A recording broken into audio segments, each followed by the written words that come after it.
Hello everyone, మనం ఈ వీడియోలో దేని గురించి డిస్కస్ చేసుకోబోతున్నాం sir. We're going to discuss about 3 topics sir. First is what is memo of appearance. Second is what is difference between memo of appearance and vakalat. Third is how to fill memo of appearance, not how to file, how to fill. So first topic కోసం అవుతాం sir. What is memo of appearance. Sir, memo of appearance is nothing but ఒక client అడ్వకేట్కి ఇచ్చే authorised document through which he can represent in court for single hearing. ఈ లాస్ట్లో చెప్తున్నాం కదా, for single hearing, అది గుర్తుపెట్టుకోండి. ఇప్పుడు మీరు అడగొచ్చు, సార్ పోయిన క్లాస్లో వకాలత్ గురించి సేమ్ ఎక్స్ప్లెనేషన్ ఇచ్చారు. Yes, I'm coming to that topic sir. Now let's talk about what is difference between vakalat and memo of appearance. Sir, ఒక వకాలత్ అనేది మనం కంప్లీట్ కేస్ కోసం, కంప్లీట్ సూట్ రిప్రజెంట్ చేయడం కోసం తీసుకునే authorization. But when it comes to memo of appearance, it can be filed only in criminal cases, that too for single hearing. Fair enough. Now let's talk about how to fill memo of appearance. Sir, ఒకసారి చూపిస్తాను sir document. ఇది మీరు ప్రాపర్గా చూడండి. Okay, top to bottom చూపిస్తున్నాను. This is the front side and this is back side of it sir. Back side కూడా మీరు ఒకసారి ప్రాపర్గా చూసేసుకుంటే. Now let's discuss about this. Let me switch the screen now. Right sir. So మీకు కనిపిస్తుందా ఒకసారి? మీ card లేకపోతే ఒకసారి స్క్రీన్ షాట్ తీసి పెట్టుకోండి sir. This is front side and this is back side of it. Right, నీట్గా క్లీన్గా ఎక్స్ప్లెయిన్ చేస్తాను సార్, పాయింట్ టు పాయింట్. కొంచెం పేషెన్స్ పెడితే చాలు. Right sir. సో ఇది memo of appearance. Right sir, simple. So first of all court గురించి mention చేయాలి sir మనం. In the court of the honourable, A court అయితే ఆ కోర్టు. ఇక్కడ నేనే మెన్షన్ చేశాను, judicial magistrate first class, situated at Hyderabad. ఏదైతే కేస్ నంబర్ ఉంటుందో ఆ కేస్ నంబర్ మనం మెన్షన్ చేయాలి. ఇక్కడ చూడండి, క్యాలెండర్ కేస్ నంబర్, ఇక్కడ నంబర్ మెన్షన్ చేసేసాను. Right sir.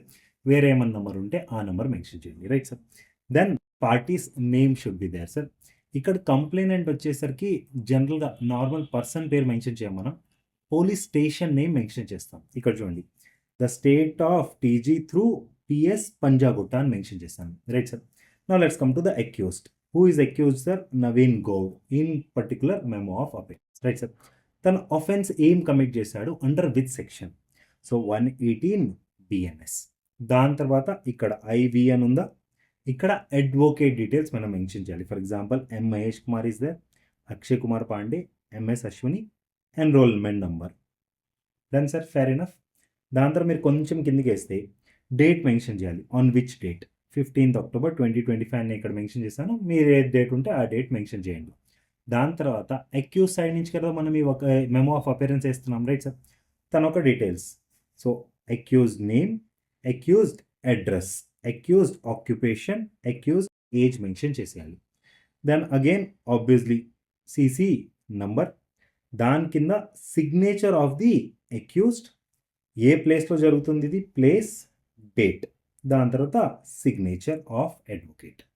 నా let's come to back side sir. Back side మీకు తెలిసిందే కదా సార్, కాపీ పేస్ట్ స్టోరీ ఉంటుంది. అగైన్ ఇక్కడ చూడండి, in the court of the judicial magistrate first class at Hyderabad. Case number mention చేసేయాలి.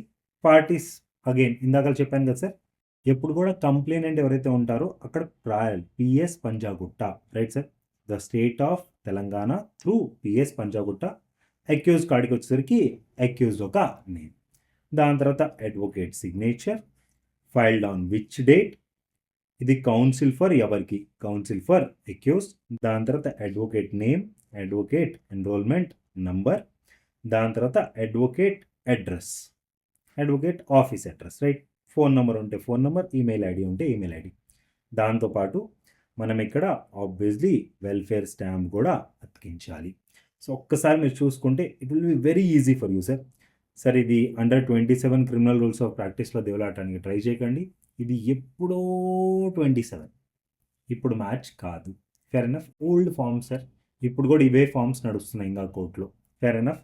సో ఒకసారి మీరు చూసుకుంటే బెటర్ సార్. నేను ఒక్కసారి స్లోగా స్క్రోల్ డౌన్ చేస్తాను. మీకు ఏమన్నా ఇబ్బందిగా ఉంటే ప్రాపర్గా పాజ్ చేసి చూసుకోండి. ఒకసారి కంప్లీట్ ఫామ్ కూడా చూపిస్తాను మీకు. డన్. హోప్ మీకు చాలా ఈజీగా అర్థమైపోయింది అనుకుంటున్నాను సార్ నేను. Done. Bye bye. Take care.